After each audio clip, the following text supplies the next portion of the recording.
Бисахан. Маған айтатын сөз қалған жоқсың десеңіз, бәрін айтқанда қосыламын, иә.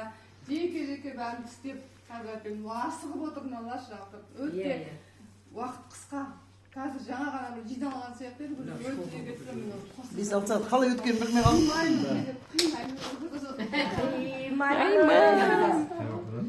Жағында мақсатымыз үйлесе, кейіннен отырамыз. Кейіннен отырамыз.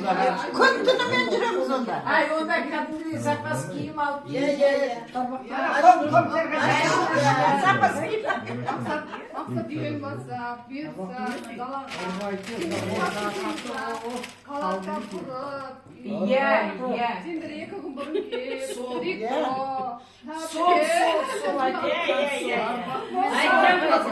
Айтсам болды. Биба.